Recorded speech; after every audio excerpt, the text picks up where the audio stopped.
ভুয়া তথ্য ব্যবহার করে অনেকে এখনও আহত ও শহীদ পরিবারের টাকা হাতিয়ে নিচ্ছে। এই সমস্যা নিরসনে সরকারকে পদক্ষেপ নেওয়ার আহ্বান জানিয়েছেন জুলাই স্মৃতি ফাউন্ডেশনের সিইও মীর মাহবুবুর রহমান স্নিগ্ধ। সকালে এক ব্রিফিংয়ে তিনি বলেন, এ পর্যন্ত প্রায় ৯৭ কোটি টাকা সহায়তা দেওয়া হয়েছে। ঈদে তালিকাভুক্ত প্রতিটি শহীদ পরিবারকে গিফট হ্যাম্পার পাঠানো হয়েছে, যাতে সংযুক্ত আছে প্রধান উপদেষ্টার শুভেচ্ছা বার্তা।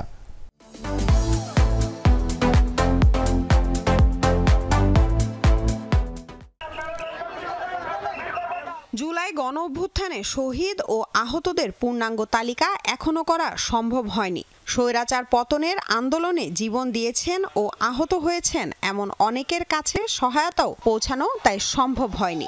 এর মাধ্যমে আবার অনেকে প্রতারণার আশ্রয় নিচ্ছেন। জুলাই শহীদ স্মৃতি ফাউন্ডেশনের সংবাদ সম্মেলনে জানানো হয়েছে, মোট ৬,৩৪১ পরিবারকে সহায়তা দেওয়া হয়েছে ৯৬.৬৭ কোটি টাকা। সর্বমোট ৬,৩৪১ জনকে ৯৬.৬৭ কোটি টাকা আমাদের ফাউন্ডেশনের পক্ষ থেকে আর্থিক সহযোগিতা করতে পেরেছি। ফাউন্ডেশনের দায়িত্বপ্রাপ্তরা বলেন, শহীদ পরিবার ও আহতদের সহযোগিতায় ফান্ড কালেকশন করতে হবে। এ সময় ভুয়া এমআইএস এর কারণে কাজ ধীরগতি হচ্ছে বলেও অভিযোগ করেন তারা। আমাদের ফান্ড ইজ অলরেডি শেষ পর্যায়ে। সো আমরা ঈদের পর আমরা এবং স্নিগ্ধ হিসাবে যেভাবে আমরা প্ল্যান করেছি, সরকারি সাহায্যের বাইরে আমরা বিভিন্ন বেসরকারি প্রতিষ্ঠান, ব্যাংক এবং কোম্পানির কাছে অ্যাপ্রোচ করব ফান্ডের জন্য। প্রতিদিন এক একটা ফেক ফ্রড আহতদেরকে নিয়ে কাজ করতে যে আমরা বাকি যে মেইন কাজটা অন্যদেরকে নিয়ে, যে মেইন আহতদেরকে নিয়ে করার কথা, সেটাতে কিছুটা সময় আর কি চলে যাচ্ছে।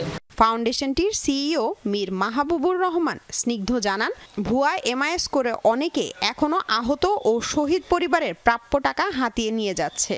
সরকারের যেসব বিভাগগুলো এই এমআইএস করার সাথে জড়িত আছে, অর্থাৎ স্বাস্থ্য মন্ত্রণালয় বা উপজেলা প্রশাসন বা জেলা প্রশাসন, তাদের সাথে আমরা যখনই এরকম কোনো কেস পাই, আমরা সাথে সাথে তাদের সাথে যোগাযোগ করি এবং তাদেরকে এই বিষয়গুলো সম্পর্কে অবগত করি।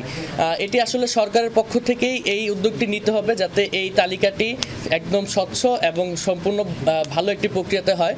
স্নিগ্ধ জানান, আহত যোদ্ধাদের পাশে বাংলাদেশ নামে নতুন কর্মসূচি গ্রহণ করা হয়েছে। আহত যোদ্ধাদের পাশে বাংলাদেশ, এই কর্মসূচিটি জেলায় জেলায় যে আমাদের যে আহত যোদ্ধা ভাই বোনরা রয়েছে, তাদের কাছে আমাদের ফাউন্ডেশনের যে আর্থিক সহযোগিতাগুলো আছে সেগুলো পৌঁছে দেওয়া হবে। ঈদে শহীদ ও আহত পরিবারগুলোর পাশে থাকার জন্য সবার প্রতি আহ্বান জানায় জুলাই শহীদ স্মৃতি ফাউন্ডেশন। প্রত্যেকটি শহীদ পরিবারের কাছে আমাদের ফাউন্ডেশনের পক্ষ থেকে একটি করে গিফট হ্যাম্পার পাঠিয়েছি, যার মধ্যে আমাদের মাননীয় chief adviser doctor Muhammad Yunus স্যারের একটি শুভেচ্ছা বার্তা রয়েছে। লামিয়া তিথি, যমুনা নিউজ, ঢাকা।